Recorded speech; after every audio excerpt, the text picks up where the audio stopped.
always get it. The OGs always told me what I start, I gotta finish. So I push it to the limit, so I can be the greatest. So I can look my family in their eyes and say we made it. Don't let life hand you nothing, you just gotta go take it. Always keep it 100, don't ever let me catch you faking. Keep a close eye on your circle.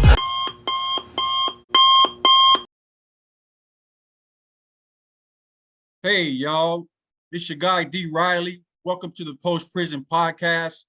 Joining me today is my co-host, my dear friend and sister, Miss Cynthia Brady. We've been blessed on this new year to have a few brothers who I've been knowing quite a while on both sides of the coin. I knew them as in part of the criminal element. Now that I know them as neighbors and fathers, Mr. Boomer Lowe, Mr. Domisi Thrash, and Mr. Marshall Bevins, man. Appreciate you guys stopping in to join us today. One of the things that's so imperative to me, and we just spoke about this quickly, we find ourselves in situations that we never thought we would be in as men of color, based upon the lives that we used to live. At one time or another, we just were in different spaces, man. And I don't really have the words to describe how much I get inspired by y'all fatherhood that you exemplify, because I think that's important. What we want to do to start off is introduce to the people a little bit about you three guys before we give you a chance to introduce yourself. So we want to start off with Brother Marshall. Marshall's a Philadelphia native, and he's been in Kitsap County for over 30 years. He's a co-founding member of the Birmingham-based hip-hop group I-Gang, and the owner of Intricate Tapes and CDs. Marshall served 3 years in prison for narcotics, but since his release, he's done a complete 180 and turned his life around after incarceration. Now he's one of the top-selling auto salesmen in Kitsap County. And he believes his greatest accomplishment in his life is being a father of 5. And next we got Mr. Boomer Lowe here. Boomer believes that his rough upbringing is what made him who the man he is today. He was 11 years old when he started gang banging, and by 12 he was in juvenile detention and ended up going to prison until he was 24 years old. His family was caught up in a cycle of drugs, and he got caught up trying to figure out life on his own. So he turned to the streets. After prison, Boomer had an epiphany in life that he likes to refer to as a wake-up call, and that was his daughter being born. Boomer says he had to make a change at that point. Today, he works for the nonprofit Choose 180, and of course, he's a father, a husband, and now he considers himself a community activist. His goal is to use this troubled past to help help others change and be successful in a different walk of life, and to still be valued by your peers. I find that very honorable. And this last brother, I can honestly say that even before I knew him, I knew of his reputation. He's a brother who always walked on the street.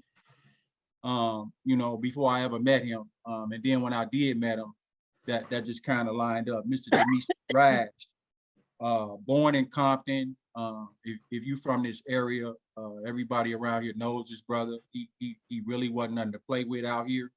And I'm not saying that in the sense to blow smoke, because I really didn't meet him until after he calmed down and got a little cooler in society when all the mess was going on. But when we met, he treated me with the utmost respect. Like I say, Mr. Thrash was born in Compton and moved to Washington at 12 years old, and then ended up moving to Bremerton at 16. I got a close relationship with the chief of police in Bremerton, and every time he come up with a few stories about cats that he knew back in the day, it would be like you and Big JP. Domisi's also a father of 6 and very well respected in the Tacoma, Seattle, and the Bremerton area. Was actually the big homie to most of these guys, if you got any idea what that means. So, of course, we got Miss Cynthia Brady, who was also in this same circle with us. you know, during some of that time. So it's just amazing to see this right here. I know if people in Bremerton are watching, you know, they shaking their head and say, damn, Keep what watching. the heck done happened here? So, Keep watching. We gonna glad keep to have you building. guys Keep on. watching. We want to start off with Brother Marshall. Ask you to introduce yourself, followed by Mr. Boomer, and then Mr. Domisi, and then Cynthia, you could bring up the rear. So yeah, you know, most of y'all know me Cash, but Marshall, you know, that's what I go by. To the folks at work, they know me by Cash too. I came here when I was like 14 years old, through the military, because my sister was in the military. So I came up here, stayed with her, liked it up here, and I ended up staying.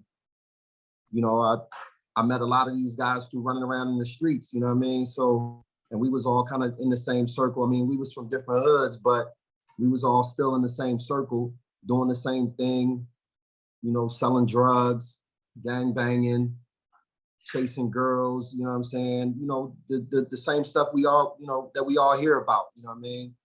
And we just went through that cycle of living the street life. And then, you know, I ended up going to prison for 3 years for selling drugs. I did that for a long time, you know what I mean? And, you know, like I said, I went to prison, and prison was one of the things that helped turn me around. You know what I'm saying? It was like a wake up call, and you know, it helped me grow as a man and understand what I really need to do out here, and stop wasting time.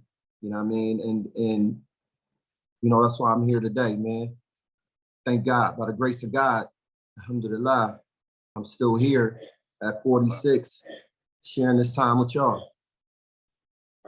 Man, a little bit about me is, and I grew up, you know, during the crack era of Bremerton, where it wasn't even feeling like Bremerton.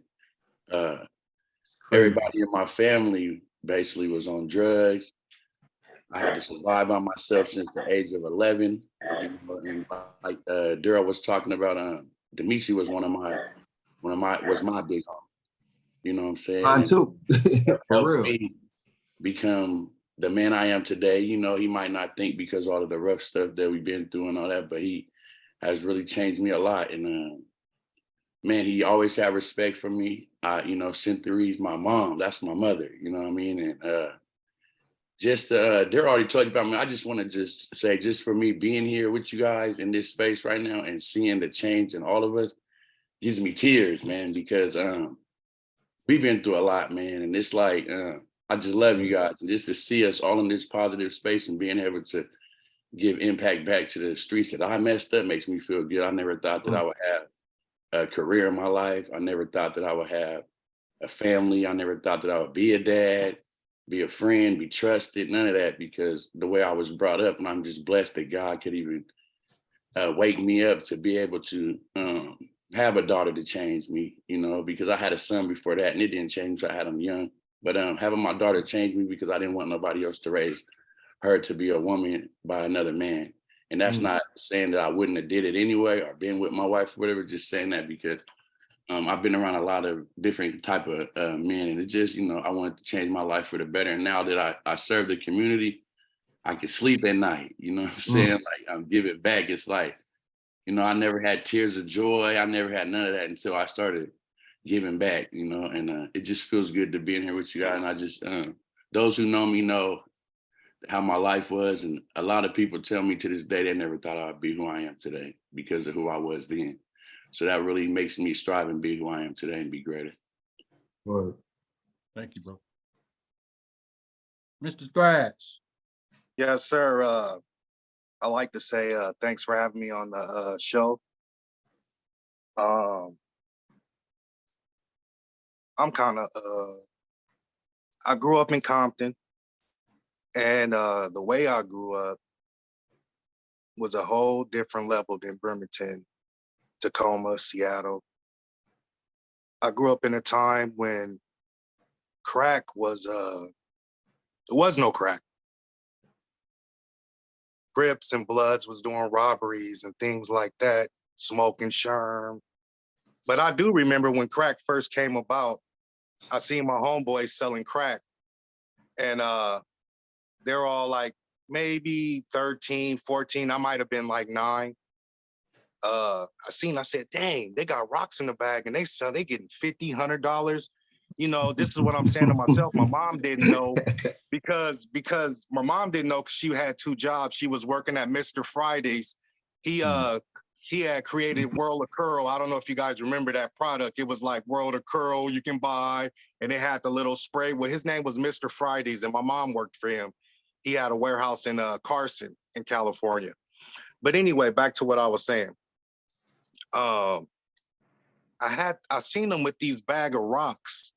And when I seen him with these bag of rocks, I didn't know what they were because I was only 9. So what I did was I went to the alley and I knew there was white rocks on the ground in the alley. And I went to my dad had a buffer in the garage. He had a buffer that you buff stuff with, you know what I'm saying? And it was a wheel. So I used to see my dad put gloves on and buff stuff with this wheel. So I'm like, man, I'm about to buff these rocks. My rocks is gonna be shinier than all these nigga rocks. Ain't nobody rocks gonna look like my rocks. Good. You know what I'm saying? And I'm gonna find big sizes, small sizes. I'm shine them up right? So I shine all these rocks up and everything. I said, oh, I gotta hurry up. I was so happy to get back to the block because I had this big bag of rocks. You know, I thought I was doing something. Yeah, designer. I sold the first rock, and the dude bid it. And he said, this is dab. I didn't even know what that meant. He said, this is dab. Which tripped me out. So that's my first time running into crack. So when my mom found out about how I was getting mixed up in the streets and stuff like that, eventually I got some real rocks, of course. But she said, Domisi, it's time to get you back home get you out of here. Your granddad lived in Washington. And it's nice out there. You ain't even got to lock your doors. And that was something unheard of. Yeah. That was something unheard of to me. So when I heard that, it sounded like a movie. You know what I'm saying? Or something I seen. I was like, I got to get out there. So we finally moved up here and we moved to the hilltop. I lived on the hilltop for a while. I know a bunch of people from the hill, and I went to Jason Lee. And then from there, I went to Ford Middle School.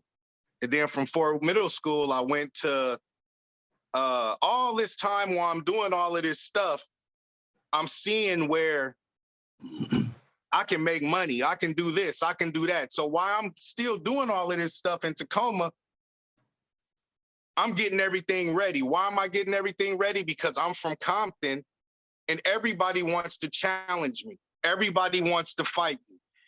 Just because they heard Easy songs. I don't know why they want to fight me, but they wanted to fight me or either put me on to their hood or whatever. And I was already from a hood.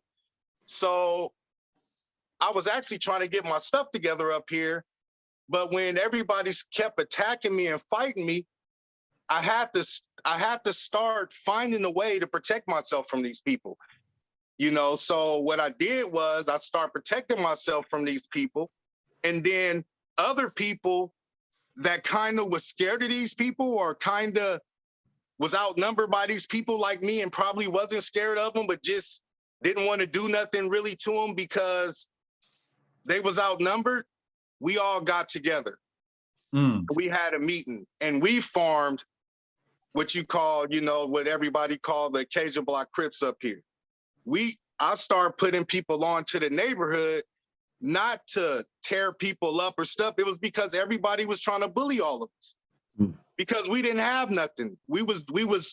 Everybody was like football players and stuff like that. And, you know, game people, you know, gang members, they see football, them marks, these guys are suckers.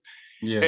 And these are the people that I hung around when I came up here because I was trying to get my life together. You know, they already kind of had their life together because they was playing sports and, you know, about to go to college and all of this different stuff eventually. But from everybody, different gangs and different people, like when we went to the mall or if we went somewhere, they would try to jump on us and stuff like that. So we was together, But we just said, forget it. They said, forget it. We might as well be a part of the Domisi hood because this is our homeboy. This is the only person we know, that's a Crip or whatever. So this is what we go be a part of. You know what I'm saying? And we all kind of got together and did that. I'm just happy to be alive from it. I've been through a lot of wars. I was always on front line. Every time something went down, it don't matter what it was. If one of my homies stole something out the house of someone, they would call me elder or something, and I would always have to deal with it. So it was a lot of stress because you got to remember when I started doing this stuff, I was only 15. I didn't know nothing about life at all. I thought I did. I knew more than what some people knew because I grew up in a certain environment, but I was a kid. I made a lot of mistakes along the way. That's pretty much it. I will say before we get to Cynthia, you still the kind of guy who ain't afraid of those mistakes. And I think that's where we get our strength from. So I appreciate you sharing that, bro. Come on, Cynthia Reed. I know Boomer threw me all under the bus. Yeah. Domisi, can you pull your screen up or lower yourself down? We can only see like part of your face. Yeah. All right. Okay. I am so glad that each one of you joined us today. Boomer, I've been knowing you since you was a baby, and me and your mom was best of friends. And I know what you went through because me and your mom ran together, and me and your aunt and me and your uncles and all of them. We did the same stuff. And I've been knowing Marshall. Marshall used to come by and check on me and see about me. And Domisi, I've been knowing you since the first time you hit Bremerton. I met you. And you guys have came a long way, and I'm proud of each and every one of you. Me being older, the biggest thing that I can give you today that I need to do is to apologize to you because I'm older than each and every one of you. And I wish I could have been a better example back then. But I know that what you guys have went through, the resiliency and the different things that you've been through have brought you into the men that you are today, and have brought you into great men and great providers and great fathers and just great human beings all together. And I'm proud of each of you. Trust me on that.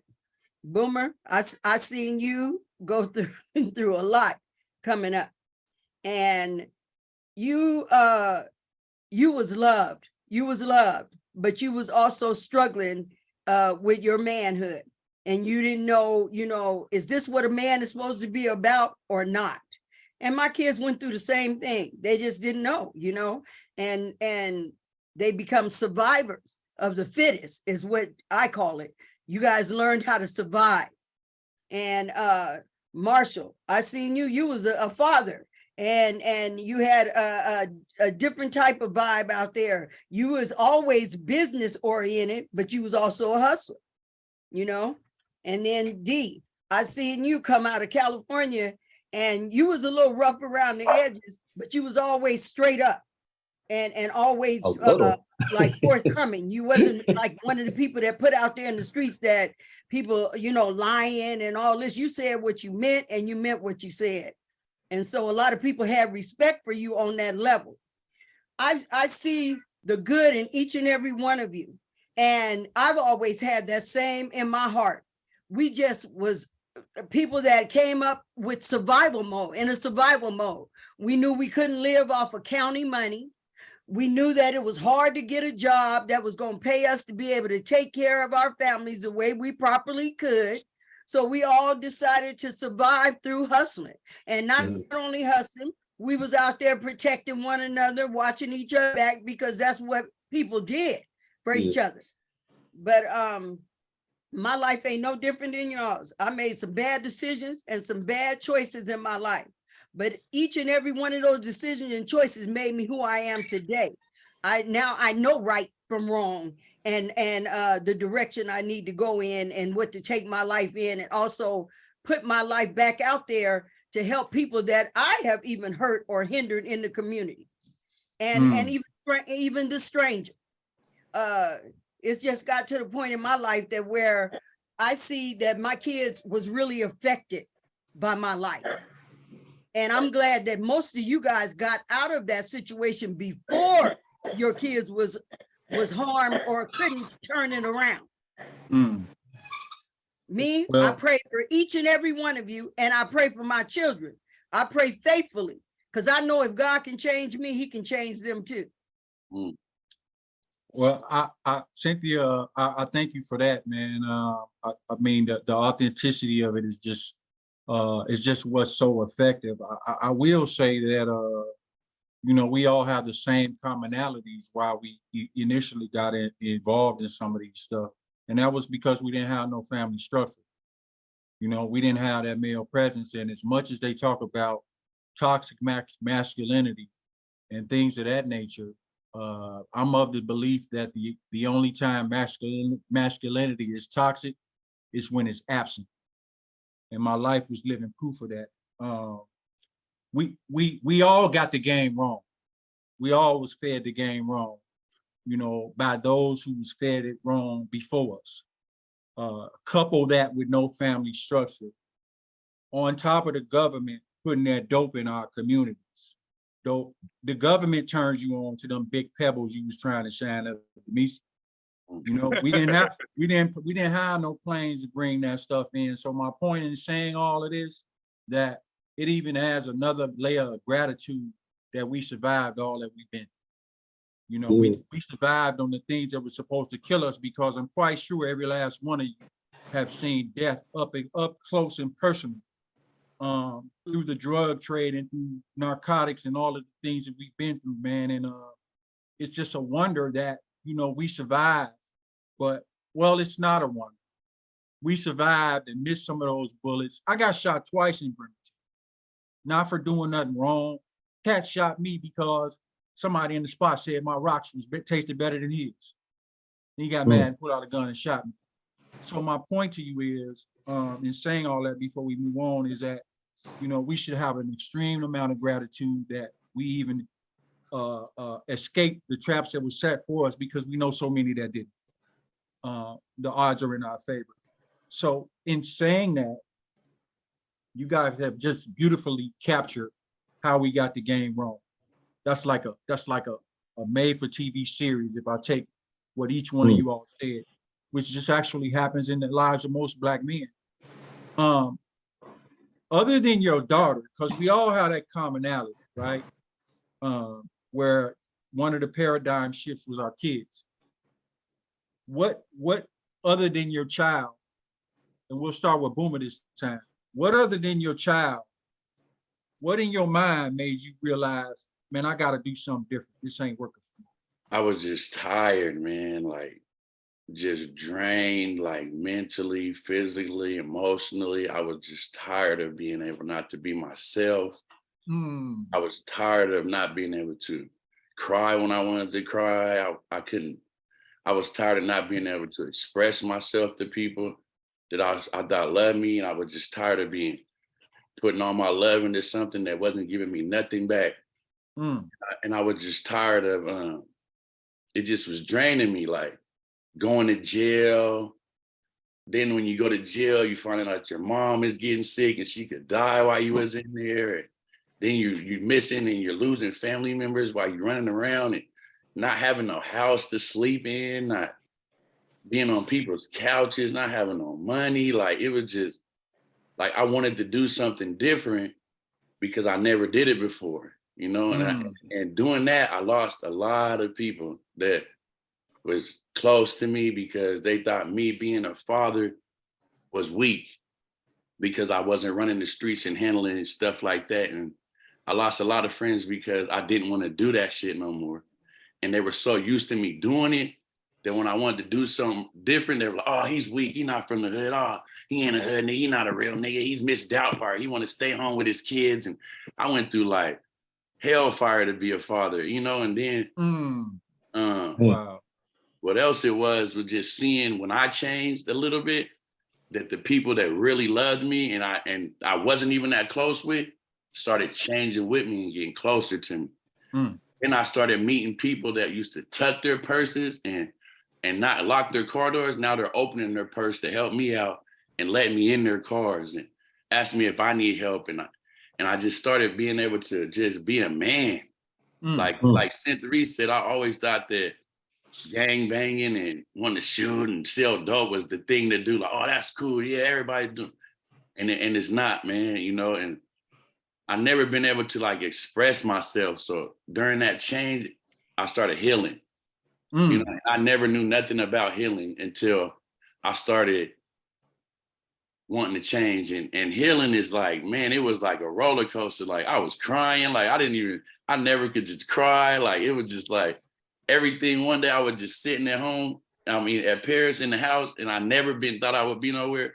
And this is when I knew my life was changing, is when I was just crying, but I was laughing at the same time. Like it was like, it wasn't like I was sad, you know what I'm saying? It was like everybody else I was just up, and I just feel like I'm doing the right thing, you know what I'm saying?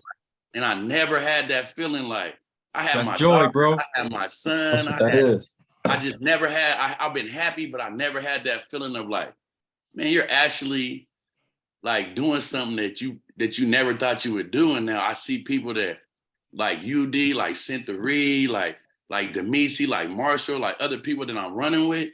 Like, yeah, me and Marshall and Domisi always been close, but during certain paths in our life, we wasn't talking and doing it. You know what I'm saying? Like, yeah, we'll see each other, what's up, boom, but it wasn't like that. Now that I've been changing and they've been changing, we talk every day. More than when we were gang banging, selling dope, buying dope from me. We talk more now than we did then. And it's like conversations are different. Yes, and our conversations are like, and like I was telling my son the other day, I said, it's cool for you to be running around with your homies and doing this. You're an athlete. 7 of your homeboys ain't athletes, and you're doing what the non-athletes do. Now you're gonna mess with you do. Let them do what you're doing. You know what I'm saying? And our conversation now ain't about, oh, boom, what's up? What spots like? When me and D used to talk, hey man, what's up, man? Like, you wanna bust somebody up? What's going on? Like that was our conversation. You know, now our conversations is like about our kids, about, hey bro, you need help with something. Hey man, are you all right? Like, you know, it's like a brother now instead of like a big homie.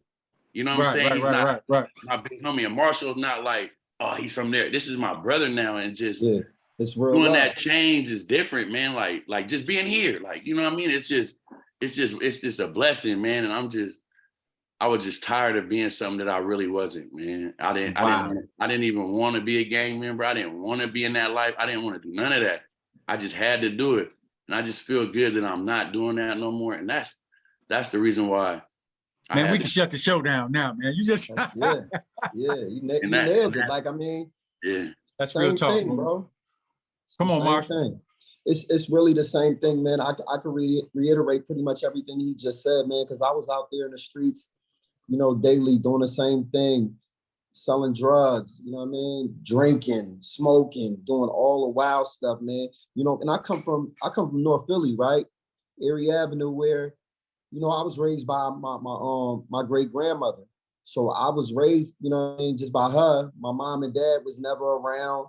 You know what I'm saying? My pops was an alcoholic. So, you know, for me, it was just turn to the streets, you know what I mean? So I started getting raised by the dudes on the corners, you know what I mean? The dudes that sold drugs, you know what I mean? The pimps, you know, just the same thing we hear on these records, man, that these dudes be rapping about. That's what I was really living like back when I was 14 years old. That's what I was seeing every day, you know what I mean? And I would go to the drug dealers because they had all the juice in the neighborhood. So, you know what I'm saying? I'm scared to go around the corner because in my neighborhood is like the one of the roughest neighborhoods in Philly.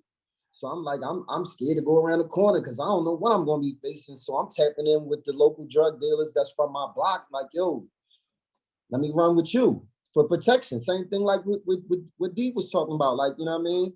We had these other dudes and we ain't really, you know what I mean, mess with them like that. So we was clicking up with other dudes that had the juice in the neighborhood, you know what I mean? And so it was the same thing. My sister wanted to get me up out of there. And so she brought me here. And, you know, it wasn't really no change in me at that point, you know what I mean? Because I was still, I really still ain't had no direction. You know what I mean? I ain't had no father to teach me how to maneuver. You know what I mean? My mom wasn't really there to really show me how to love. You know what I mean? So I was still learning these things. You know what I mean? I'm still learning how to love. I'm still kind of, you know what I mean? I don't really still know how to love all the way. You know what I mean? But one of the things that really turned me around, that really gave me that paradigm shift was the boy I work for right now. He told me one day, we was having a conversation. This was after I had changed everything around, and I had cleared everything up with the court system, and they gave me this letter. And the letter said, "We are reinstating your civil rights," right? And that was mind blowing to me, right? And this dude tells me, it's a white dude. He says, "Your grandmother is probably rolling over in her grave, your great grandmother." Wow. Because, right, she was 102 when she passed away, right? So 102 years ago was like 1914, something like that. She was still, you know, it was still messed up back then for Black people. It was pretty much, she was probably still a slave at that point. You know what I'm saying? Yeah. Just an unofficial slave. They call them indentured servants back then. You know what I'm Right. saying? So she went through everything. And he basically said to me, he was like, after your great grandmother and your ancestors fought for all those civil rights, you turned around and you gave them away. Wow. And that fucked me up. You know what I'm saying? It's my language, but it really fucked me up. Like, damn, he right. This, you know, and this is coming from somebody that don't look like me. You know what I'm saying? This is coming from a white man that seen something in me and was like, yo, you gave everything away that your people fought for, and you just gave it to them. And I was like, man, that was the deepest thing I had ever heard. And it wasn't even coming from my people. You know what I'm saying? And that was really the shift for me. Like, I was like, damn, I gotta be better. And I gotta right some of my wrongs that I've done out here. And I gotta be a better father to my children. And I gotta be a better husband, you know what I'm saying? I gotta be a better friend. I gotta be a better brother. You know what I mean? And that was really the thing that kind of turned me around, man. And I'm appreciative. And I'm saying, you know what I'm saying? Like, you just like boom, you was a mother out here, even though we was coming to you, you know what I'm saying? But you was still looking out for us, like we was your children. You know what I'm saying? And so you don't have to apologize to us. We are thankful for you because you was there for us. You was a mother figure out here in these streets for us. You know what I'm saying? And I'm grateful for that. Darryl, you was, you know what I mean? You was my bro, man. You still is my brother, you know what I mean? And you was always looking out, man. You had a reputation too. Dudes was out here fearing you, bro. They was scared of you out here. Because you was out here doing things, you know what I'm saying? Like too much. But I'm proud. I'm proud to see. I'm proud to see your growth, man. Like, it's amazing to see where you at today.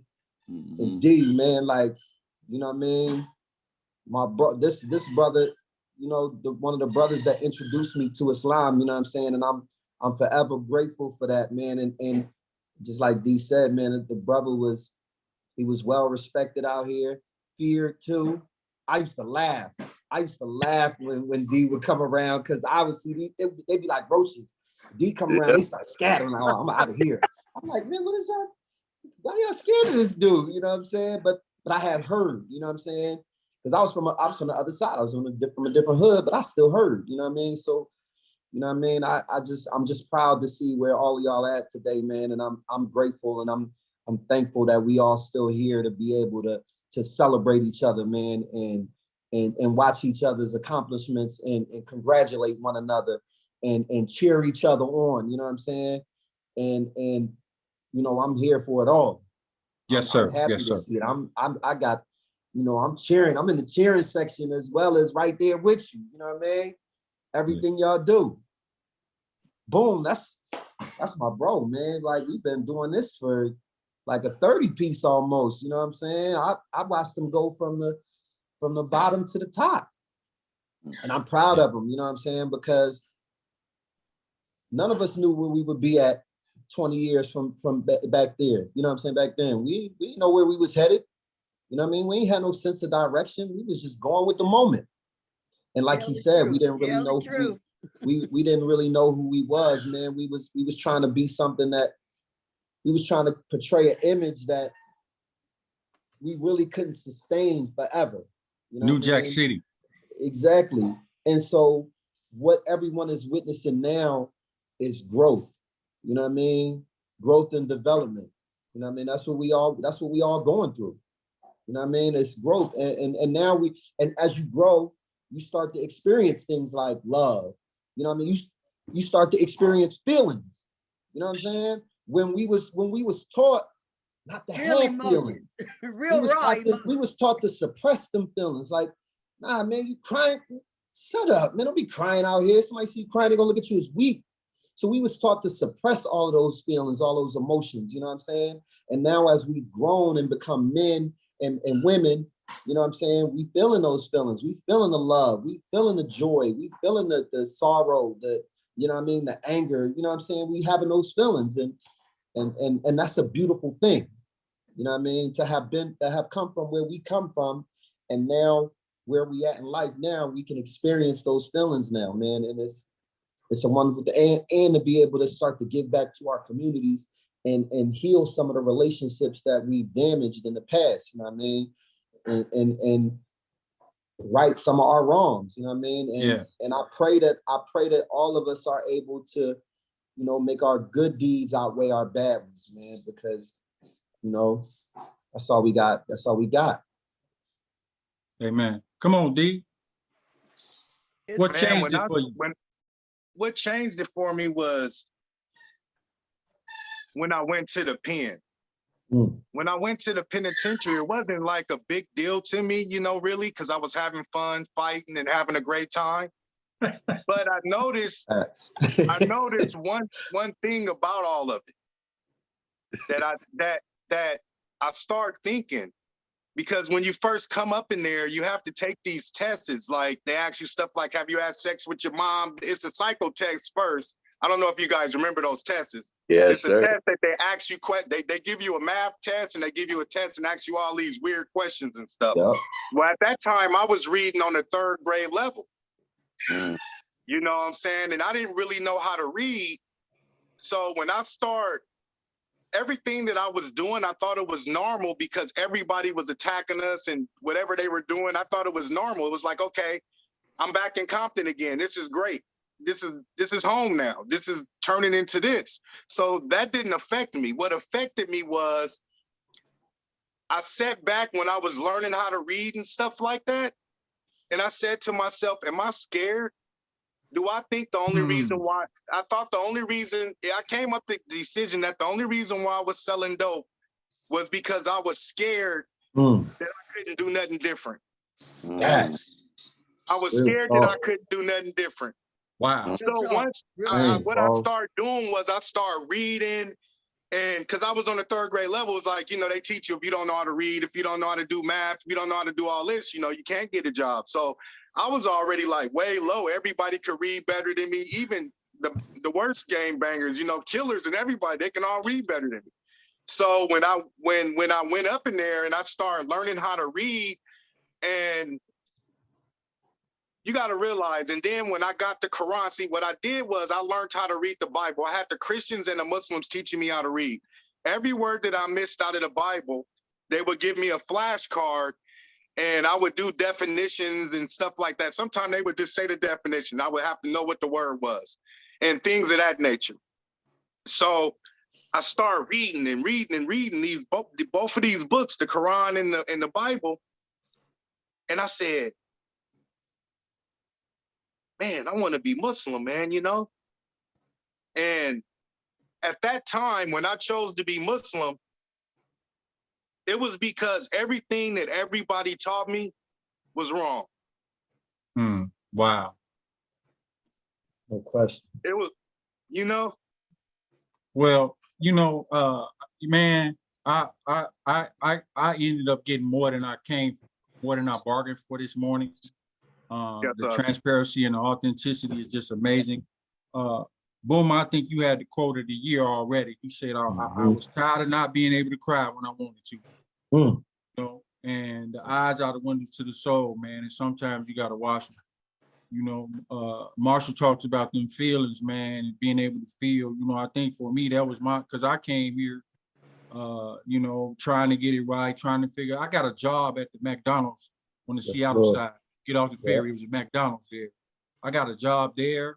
And I got a job doing a telemarketing job in Seattle when I first got here. So I wasn't even getting hired. I was leaving on the first ferry, coming back home on the last ferry. And I was here about 45 days, man. And my cousin Macklin got evicted. And they didn't have nowhere for me to go. They had already got another spot and wasn't nowhere for me to go. So I panicked. And it was at that point I realized that when I moved to Washington and packed my clothes, I didn't realize it, but I had stuck my crack habit in there too.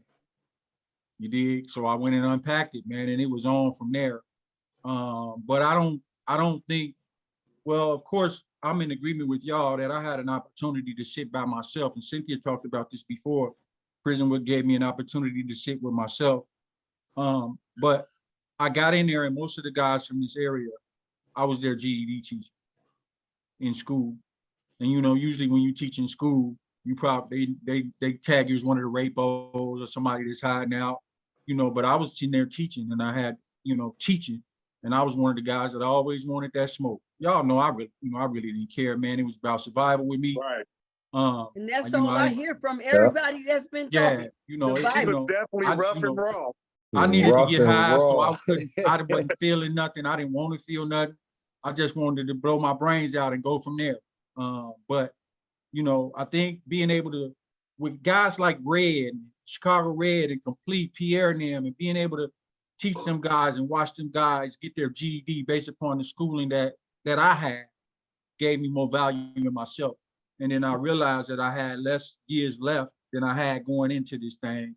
So I got to figure out something. So, you know, I was just like, y'all, man, the game was given to me wrong. You know, we all did it out of survival.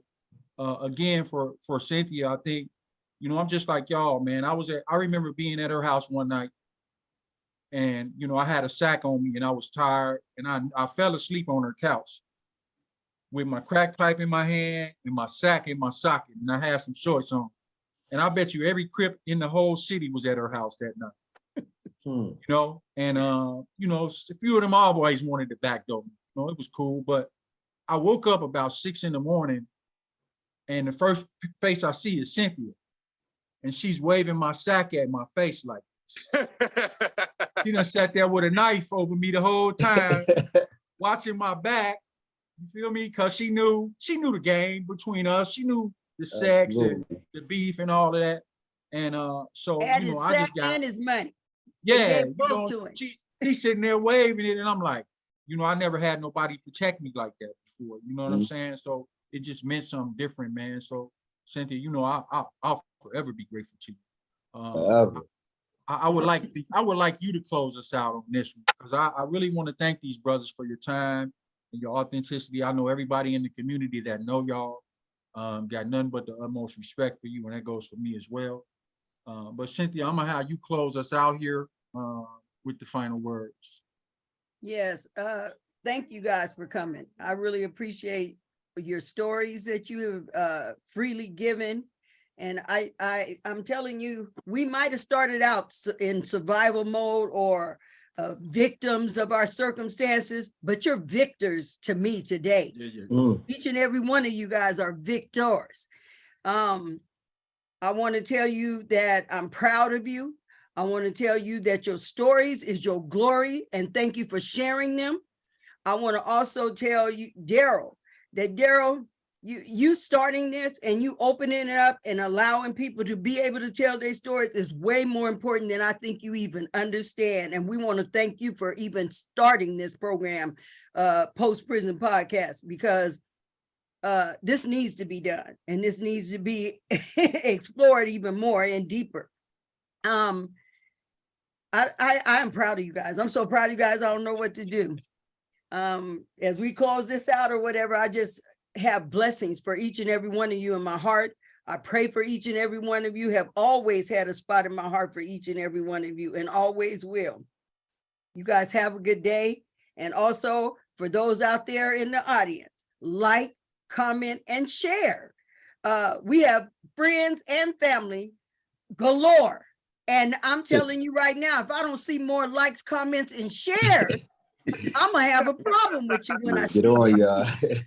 I know that's right. Get on their heads, man. Y'all brothers want to lead the people with anything before you go, man? Any of the young brothers, man, who might be getting it wrong?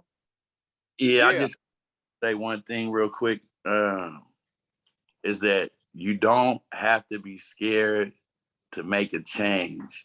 You should be scared to remain the same. You know what I'm saying? There's this one quote that that this guy told me that really stuck with me, and he said, they turned their back on me and left me scared.